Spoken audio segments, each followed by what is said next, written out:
जब हम तैयारी कर रहे थे या कोई भी तैयारी करता है तो नॉर्मल प्रॉब्लम ये आती है कि एग्जाम के बारे में, उसके पैटर्न के बारे में, कब देना चाहिए, ये सारे क्वेश्चन दिमाग में होते हैं और इनको तलाशने के लिए कम से कम आपको 5 से 6 चैनल पे जाके अलग अलग वीडियो देखनी पड़ती है।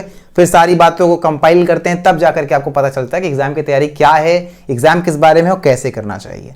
तो हमने सोचा कि भले ये वीडियो थोड़ी लंबी हो पर ये एक वीडियो ऐसी होगी जिसको देखने के बाद आपके दिमाग में कोई कंफ्यूजन नहीं बचने वाली है इस एग्जाम को लेकर। नेट जेआरएफ अगर हम एकदम बेसिक से बात करें तो दोनों के बीच में डिफरेंस क्या है, एग्जाम किस किस कैटेगरी में होता है, नेगेटिव मार्किंग है या नहीं है, कौन सा सही टाइम पीरियड होगा जब आपको एग्जाम की तैयारी शुरू कर देनी चाहिए, प्लस कब से आप अलाउड हैं, क्या जब से आपको पेपर देने के लिए आप अलाउड हैं, जब से आप पेपर देने के लिए एलिजिबल हैं और तब से ही आपको पेपर देना चाहिए या कुछ वेट करना चाहिए, क्या सही टाइम पीरियड होने वाला है, कितना लंबा एग्जाम होता है, आफ्टर एग्जाम क्या चीजें होने वाली हैं, सारी बातों को इस वीडियो में हम लोग करेक्ट करेंगे, सही समझेंगे। तो चलिए शुरुआत करते हैं पहले सवाल से, जिसके बारे में एकदम बेसिक सवाल, मैं मानता हूं कि आप एकदम रॉ ऑडियंस हैं। तो नेट जेआरएफ का एग्जाम है क्या? तो देखिए होता क्या है, पूरे देश में एक नेशनल लेवल पे एग्जाम होता है जिसको हम कहते हैं नेशनल एलिजिबिलिटी टेस्ट। कराता कौन है? तो यूजीसी कराती है, एनटीए के थ्रू कराती है।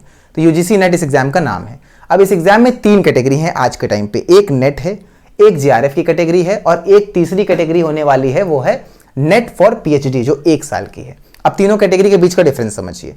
नेट का जो एग्जाम है पीएचडी कैटेगरी के लिए, उसकी एलिजिबिलिटी 1 साल की है, मतलब वो जो स्कोर है केवल 1 साल वैलिड रहेगा। पीएचडी कैटेगरी का मतलब क्या होता है? उसका मतलब ये है कि जो scores net for PhD category में आप पाएंगे वो 1 साल के लिए होगा और पीएचडी में केवल एडमिशन लेने के लिए वैलिड होगा, उसके अलावा उस स्कोर का कोई काम नहीं। ठीक है, यहां तक कोई कंफ्यूजन नहीं। दूसरी कैटेगरी कौन सी? दूसरी कैटेगरी है नेट की, जिसको बोलते हैं नेशनल एलिजिबिलिटी टेस्ट में जो यूजीसी नेट की कैटेगरी। नेट क्या होता है? तो नेट एक एग्जाम है जिसमें हम ये देखते हैं कि आप असिस्टेंट प्रोफेसर बनने के लिए एलिजिबल हैं क्या। याद रखिए, एलिजिबिलिटी टेस्ट है, जॉब का टेस्ट नहीं है।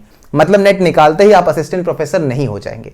नेट निकालने का मतलब यह है कि आप अब देश में किसी भी कोने में असिस्टेंट प्रोफेसर बनने योग्य हैं, एलिजिबल हैं उसके लिए। ठीक है, तो उसको बोलते हैं नेट। वो उसका स्कोर हमेशा वैलिड रहता है, लाइफ टाइम आपके साथ रहेगा। उसके थ्रू आप असिस्टेंट प्रोफेसर का इंटरव्यू दे सकते हैं, एग्जाम में बैठ सकते हैं, अगर यूनिवर्सिटी में डायरेक्ट भर्ती होती है तो उसमें पार्टिसिपेट कर सकते हैं। ठीक है, तीसरा कैटेगरी क्या है जो सबसे प्राइम कैटेगरी, टॉप कैटेगरी मानी जाती है, that is JRF, junior research fellowship. उसमें क्या होता है, अगर आप पीएचडी करने जाते हैं, आप नेट बाय पीएचडी से तो 1 साल के अंदर पीएचडी में एडमिशन ले सकते हैं, दूसरे नेट से भी आप पीएचडी में एडमिशन ले सकते हैं, जेआरएफ के थ्रू भी आप पीएचडी में एडमिशन ले सकते हैं। तो डिफरेंस क्या है?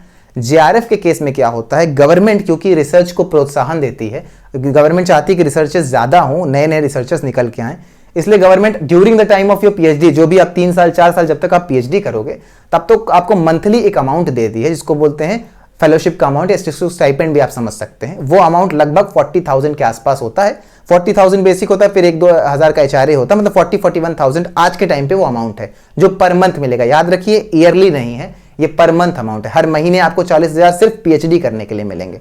तो जिन लोगों को कुछ तैयारी करने के लिए समय चाहिए, या जो अब सोच रहे हैं कि माँ बाप पे कितनी देर हम बर्डन रहेंगे, ग्रेजुएशन हो गया, पीजी हो गया, बहुत लोगों के मन में ऐसा आता है, तो आप ये कर सकते हैं, कम से कम आप 4 साल 5 साल जब तक आप पीएचडी कर रहे हैं तो आप उसके लिए निश्चिंत हो सकते हैं, कुछ अपने करियर पे ध्यान दे सकते हैं। तो 40,000 पर मंथ आपको मिलने वाला है। तो पहला क्वेश्चन ये सवाल आपका जवाब हो गया कि नेट, जेआरएफ और नेट फॉर पीएचडी कैटेगरी, ये तीनों कैटेगरी क्या है।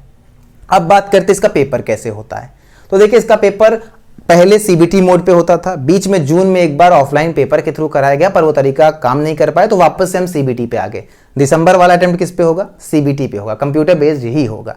ठीक है, अब पेपर बटा है 2 भागों में, पेपर 1 एंड पेपर 2। तो पेपर 1 क्या है? पेपर 1 एक ऐसा पेपर है जो किसी भी सब्जेक्ट से आप नेट दें, चाहे आप कॉमर्स से दें, जिसके लिए मैं पढ़ाता हूं फ्री में लेक्चर्स यहाँ पे, या आप सोशियोलॉजी से दें, या आप हिस्ट्री से दें, या किसी भी सब्जेक्ट से दें, या मैथ से दें। पेपर 1 सबका कॉमन होता है। उसमें कुछ टीचिंग एप्टीट्यूड के क्वेश्चन होते हैं, कुछ रिसर्च एप्टीट्यूड के होते हैं, कुछ कम्युनिकेशन का पार्ट होता है। कुल मिला के उसमें 50 क्वेश्चन होते हैं, 50 क्वेश्चन होते हैं। ठीक है, पेपर 2 सब्जेक्ट का होता है, जिस सब्जेक्ट की आप तैयारी कर रहे हैं। मतलब अगर आप कॉमर्स, जो बच्चे यहाँ कॉमर्स की फ्री में क्लासेस ले रहे हैं मेरे चैनल पे, तो वो यूजीसी नेट कॉमर्स पेपर 2 को अटेम्प्ट कर रहे हैं। मतलब जो पेपर 2 होगा उसमें केवल कॉमर्स के क्वेश्चन होंगे। कितने क्वेश्चन होंगे? 100 क्वेश्चन। तो 100 क्वेश्चन पेपर 2 के, मतलब आपके सब्जेक्ट के, और 50 क्वेश्चन पेपर 1 के, ये दोनों मिलाकर के क्या बनेंगे? 150 क्वेश्चन। और हर क्वेश्चन कितने मार्क्स का होगा? 2 मार्क्स का। तो आपका पेपर होगा 300 मार्क्स का। जो कट ऑफ बननी है उसी 300 में से बननी है। अब पेपर में 2 चीजें समझनी है। क्या पेपर में नेगेटिव मार्किंग है? तो लकीली अभी तक इस पेपर में कोई भी नेगेटिव मार्किंग नहीं है। मतलब आप जो क्वेश्चन अटेम्प्ट करते हैं वही उसके आपको नंबर मिलते हैं, नेगेटिव मार्किंग जैसा कुछ भी नहीं है। दूसरा सवाल, क्या इस पेपर के बीच में जो 3 घंटे का हम पेपर देते हैं, 1 घंटा इधर 2 घंटा उधर, तो क्या इसमें कुछ ब्रेक मिलता है? तो आंसर है इसकी, इसके बीच में आपको कोई ब्रेक नहीं मिलता। आप 3 घंटा एक साथ बैठेंगे।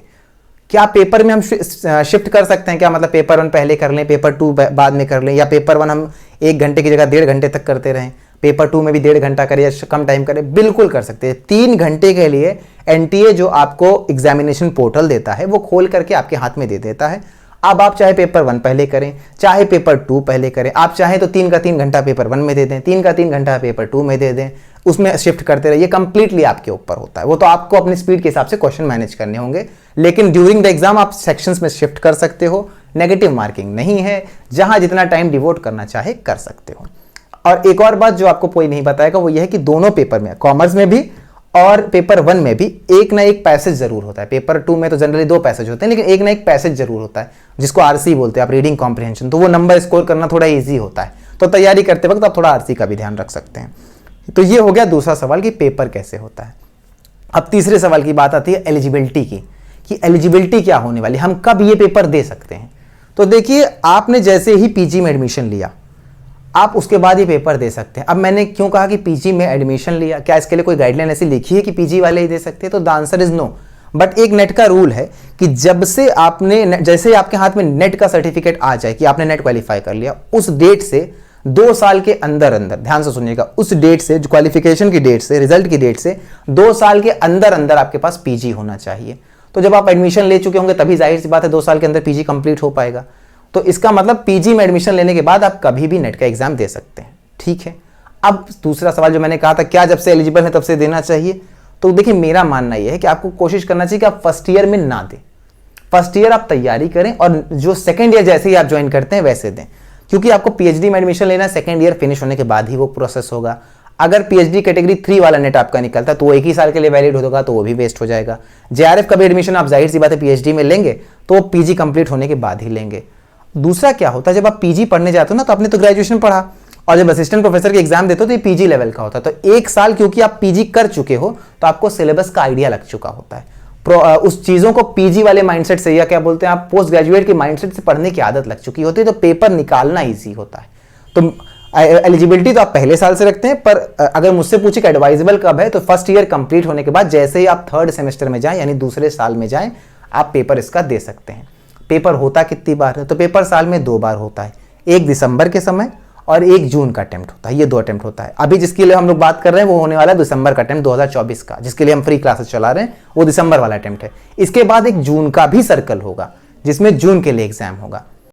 अब अगला सवाल है कि एज क्या होने वाली है कि जिसके लिए आप नेट, जेआरएफ या पीएचडी कैटेगरी के लिए अप्लाई कर सकते हैं। तो देखिए, 2 कंडीशन में इसको बांटा हुआ है, क्योंकि पीएचडी कैटेगरी 3rd है तो उसको अभी मतलब लेटेस्ट आई है, तो उसके बारे में जानकारी ना देते हुए नेट ने क्या जानकारी दी वो समझिए, यूजीसी ने क्या जानकारी दी है। नेट के लिए जो आपकी एज है वो कुछ भी हो सकती है, मतलब मैक्सिमम एज की कोई लिमिट नहीं है। आप 100 साल के हैं तब भी आप यूजीसी नेट का एग्जाम दे सकते हैं। बस आपकी क्राइटेरिया क्या है, पीजी में मिनिमम 55% होना चाहिए, ये नेट की कंडीशन। लेकिन जेआरएफ के लिए जनरल कैटेगरी की एज होने वाली है 30 ईयर्स। अगर आप जनरल कैटेगरी से हैं और 30 साल के हैं तब आप जेआरएफ दे सकते हैं। 30 साल के बाद आप जेआरएफ नहीं दे सकते, तो मतलब 30 साल से पहले ही आप जेआरएफ दे सकते हैं। वहीं अगर हम वुमेन की बात करें, फीमेल की बात करें, ट्रांसजेंडर की बात करें, एससी, एसटी और ओबीसी में जो नॉन क्रीमी लेयर्स में आते हैं, इन सब के लिए 5 साल का रिलैक्सेशन है, मतलब वो 35 तक दे सकते हैं जेआरएफ के लिए। बाकी जनरल कैटेगरी के जो मेल हैं वो केवल 30 साल तक दे सकते हैं। इसमें कोई कंफ्यूजन, और साथ ही साथ अगर आप रिसर्च में भी कुछ काम करें तो भी आपको 2-3 साल का रिलैक्सेशन मिल जाता है। ठीक है। इसके अलावा अब अगला सवाल ये होने वाला है कि मार्क्स क्या होने चाहिए, परसेंटेज मार्क्स क्या होने चाहिए क्वालिफाई करने के लिए। तो देखिए, 2 है। क्वालिफाई करने का मतलब एग्जाम निकालना नहीं है, इसमें एक मिनिमम क्वालिफाइंग लिमिट है। कट ऑफ जो बनती है वो तो बनती है, लेकिन अगर आप 40% से एग्रीगेट में दोनों पेपर मिला करके 300 नंबर का 40% यानी 3 4 12 यानी 120 मार्क्स, अगर आप 300 में से 120 मार्क्स नहीं लाते हैं तो आप क्वालिफाई ही नहीं कराए जाएंगे, मतलब आप कट ऑफ के लिए गिने भी नहीं जाएंगे। तो 120 नंबर यानी 40% क्वालिफाइंग है।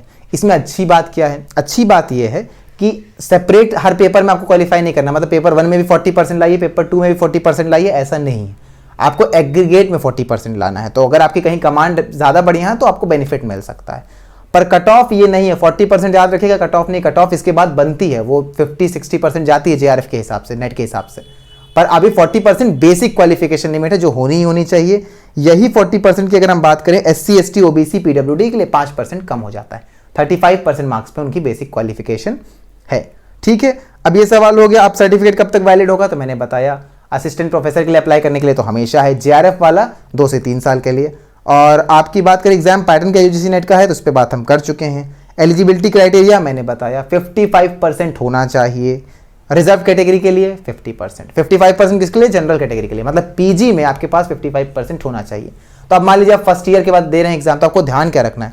आप फर्स्ट ईयर के बाद अगर एग्जाम निकाल भी लेते तो आपको ये ध्यान रखना कि PG में मिनिमम आपके 55% मार्क्स मेंटेन रहें, तभी वो आपका सर्टिफिकेट वैलिड होगा। रिजर्व कैटेगरी के लिए यही जो आंकड़ा है वो घट करके 50% हो जाता है। ठीक है, ये सारे सवाल वो थे जो बहुत इंपॉर्टेंट सवाल थे जिसके बारे में आपको जानने की जरूरत थी। और कोई सवाल अगर आपके मन में इसके बाद भी रह जाता, हालांकि कंप्लीट वीडियो कुछ बचना नहीं चाहिए, लेकिन अगर बचता है तो आप कमेंट सेक्शन में बिल्कुल फ्रीली पूछ सकते हैं।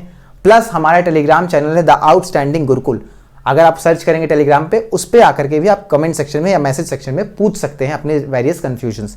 तो चैनल को सब्सक्राइब कर लीजिए, बेल आइकन को दबा लीजिए। और जो लोग कॉमर्स के लिए तैयारी कर रहे हैं उनको कहीं जाने की जरूरत नहीं, इसी चैनल पे रहना है। सारा मटेरियल, सारी तैयारी, सारे नोट्स फ्री मिलेंगे, आप कंप्लीटली फ्री इसकी तैयारी कर सकते हैं। ठीक है, थैंक यू, मिलते हैं नेक्स्ट वीडियो में।